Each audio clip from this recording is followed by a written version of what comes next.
Welcome to A Reason to Talk with Chris Reason. Death Triangle is back. Alpha Academy to renounce Chad Gable. Let's get into it.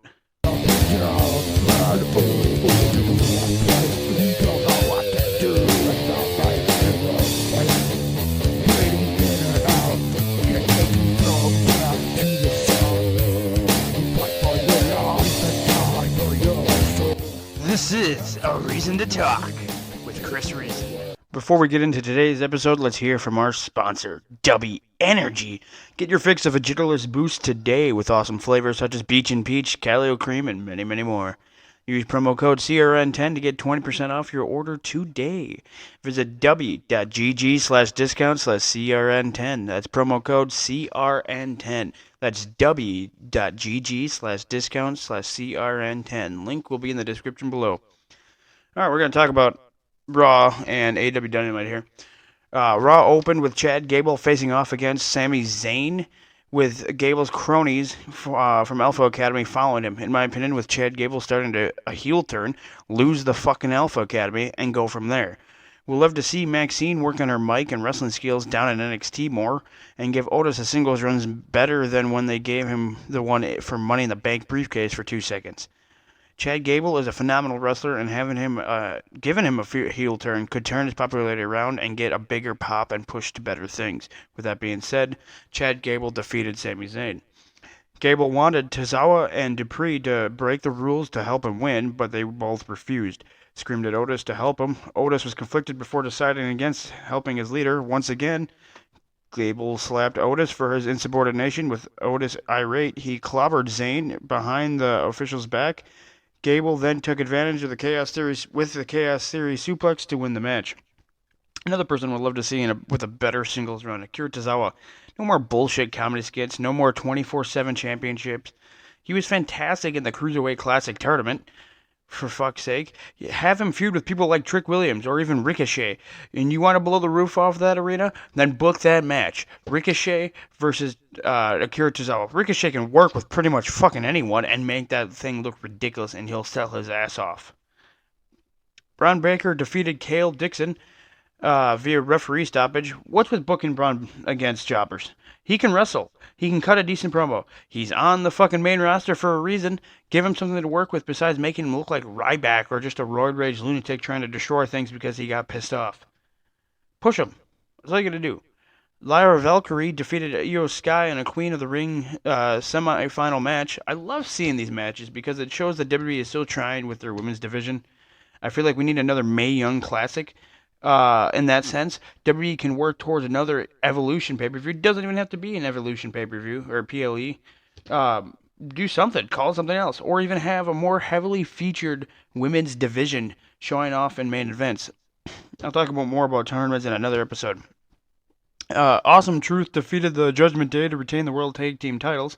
R-Truth, sticking with his comedy gimmick in this scenario, is just gold. But I don't see the Awesome Truth holding on to the belts for a long time due to being a comedy gimmick. I could be wrong. Had some interference with Carlito, and then there was also, not even much to everyone's surprise, Braun Strowman made his way to eliminate Carlito from the proceedings. Also, what is with that? Carlito and the Judgment Day? That's kind of odd, but that's just me. Can we talk? And it doesn't even feel like he doesn't even fit in there, or the fact that even if he is doing a heel turn, like he's not a bad heel. Like that was most of his career was him being a heel. Just weird with the Judgment Day. Anyways, can we talk about Braun Strowman's look for a second? The way he is growing his hair out on top of his head, in my opinion, does not fit his character. Looks kind of misshapen, but that just might be me. He looked better with it shaved, but who knows. Anyways, R-Truth hitting the 5-knuckle shuffle was pretty funny for the match, though. Liv Morgan came out and cut a promo. They won the belt. they retained, obviously. Liv Morgan came out and cut a promo on Becky Lynch, saying that she will defeat Becky at the King and Queen of the Ring. Now this is a PLE again. I'm actually kind of happy.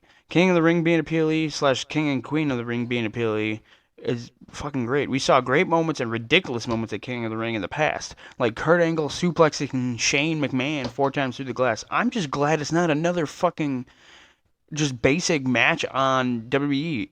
on Raw, SmackDown or anything like that. Because there's a lot of times I didn't even know King of the Ring was a thing until I saw like pictures in the games and shit. Like what? Like I was so lost. Like I didn't even know because they just kept it on a wrap and pretty much winning the King of the Ring tournament meant bullshit. But the fact that they're making it a PLE here, I'm happy for. Shayna Baszler and Zoe Stark defeat Damage Control, Katana Chance, and Kaden Carter and Maxine Dupree. Oh, sorry. They defeat Damage Control, Katana Chance, and Kaden Carter, and Maxine Dupree and Ivy Nile in a fatal four-way tag team #1 contenders match. It is nice to see Shayna getting some type of push without having Ronda Rousey fucking there. It's clear. It's a breath of fresh air. We don't see Ronda Rousey. I know she's not even signed by the WWE, and I think she showed up once in Ring of Honor. I don't even know if she's with AEW or signed by anybody or just doing something like that. It's cool that she won out of the Indies, but she's kind of a bitch, and she doesn't know what the fuck to talk about. But I'm just glad seeing that with her gone, it didn't like put Shayna on the shelf, and I love that. Also, having Zoe Stark getting pushed for something as well, besides being a lackey for someone, like when they had her with Trish Stratus, that was fucking odd as hell. Did not make a lick of sense to me. Gunther defeated Jey Uso via submission in a King of the Ring semifinal match. I would love to see the Ring General, I don't butcher in that, become the King of the Ring, then push him to go towards the WWE Championship in some way or another. If that's actually what the King of the Ring and Queen of the Ring actually mean, is going towards a belt type of stuff, or just another gimmick push. Freaking put Gunther at the top of the food chain. He's a beast in the ring and great on the mic. Now that Ilya Dragunov is also on the main roster, book these two in a match again, just like they had in NXT. Show the main roster audience what these two gladiators can do in that ring. They will beat the living shit out of each other, and they will be astonished. It'll be one hell of a match, and it'll be fucking great, just like in NXT UK. Fucking do it again. Turn each other red with those fucking chops and hits. The stiff strikes. Fucking do it again, but this time on the main roster. Overall, WWE Monday Night Raw, I give 7.5 out of 10. Great show, but it always could be better. I'm not really behind a lot of these stories in here, but that was a great show. Let's get to AEW Dynamite here on the 22nd. Freshly squeezed Orange Cassidy and Will Ospreay versus AEW International Champion Roderick Strong and Trent Beretta. Odd pairings here with the both teams. Just fucking weird to me. But all four are great competitors. I could see this match being absolutely great, though, when they fucking said it was going to happen. Orange and Trent began to brawl ringside, with Orange taking the fight to Trent. Will jumped over the top with a tope to Trent. Orange followed up with a tope of his own to Trent, too.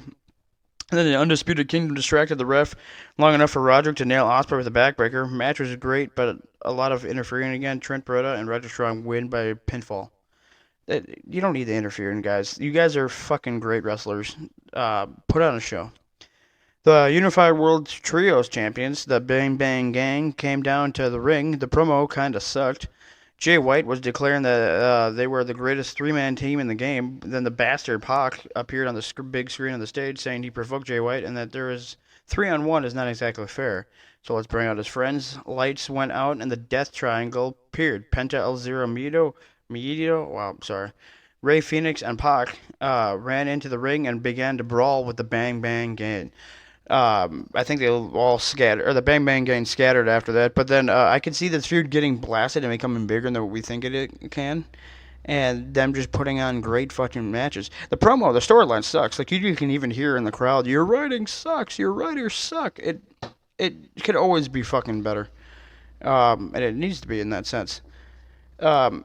The FTW three-way eliminator chip match. Hook versus the wrestler, I'm going to butcher this, Katsuri Shibata versus the bounty hunter Brian Keith. The winner will go on to face FTW champion Chris Jericho at AEW Double or Nothing for the title. A lot of suplexes and throws in this match, which is expected. Hook attempted to apply the red rum on Brian Keith, but Keith headbutted Hook. Keith fired back with a diamond dust on Hook.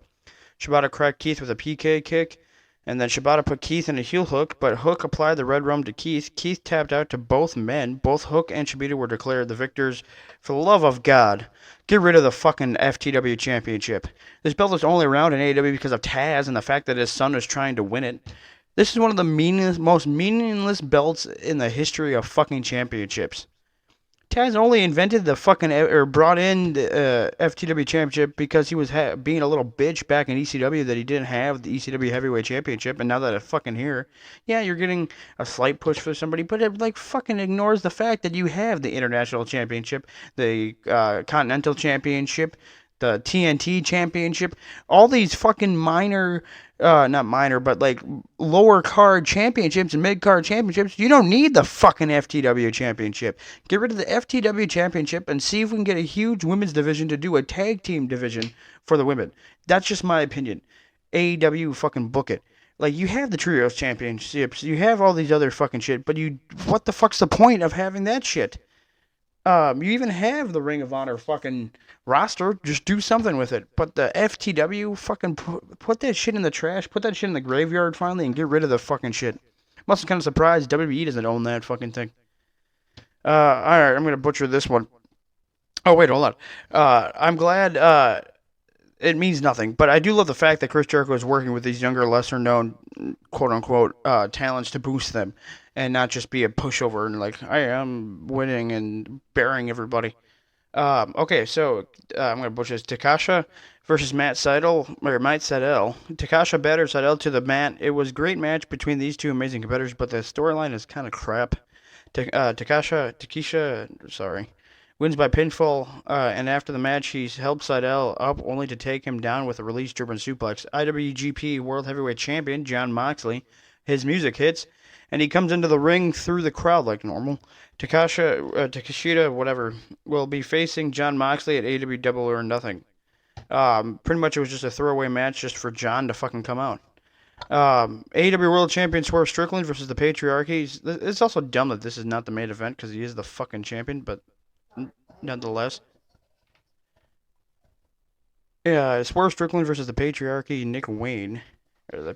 Nick Wayne tried playing mind games as Swerve said, I'll be his father, and started to whip Wayne with his leather belt.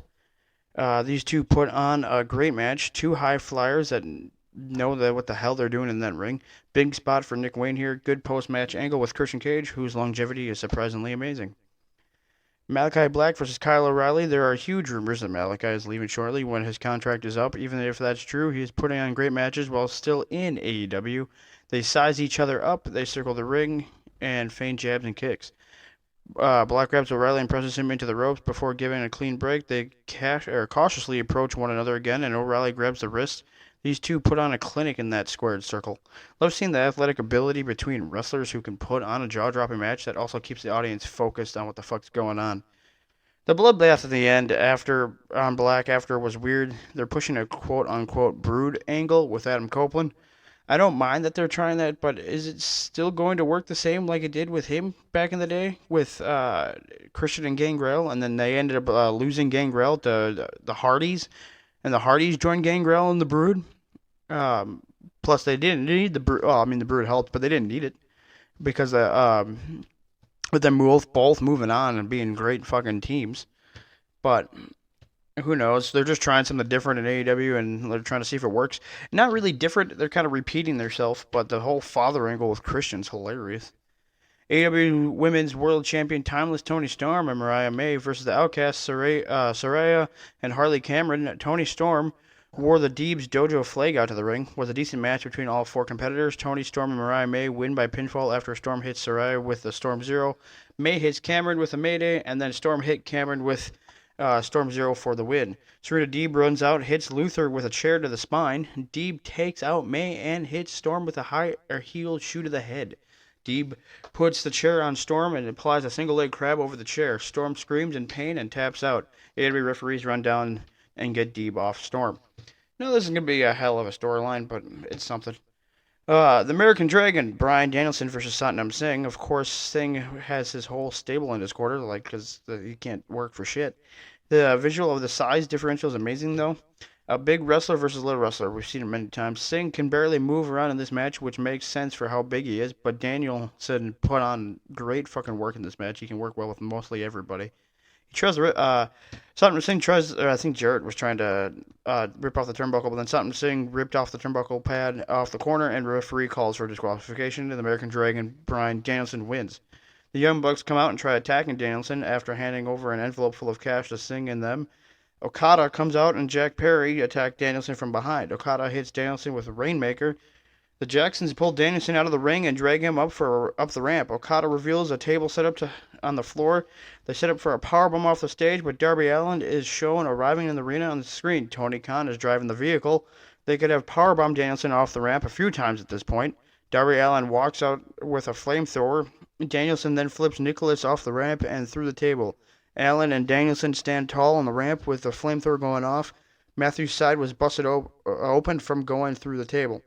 The post-match attack was expected, still weird with AEW booked an angle that nearly encouraged the crowd to chant for someone in another promotion. They were chanting CM Punk.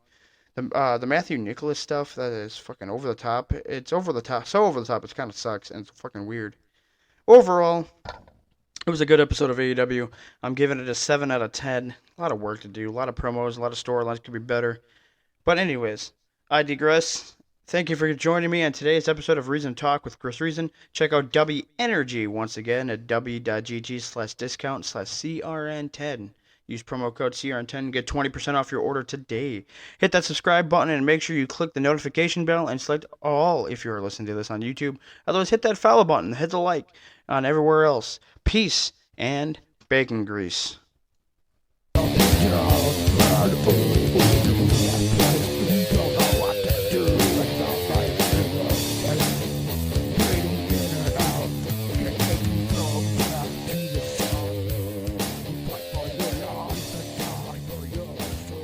This is a reason to talk.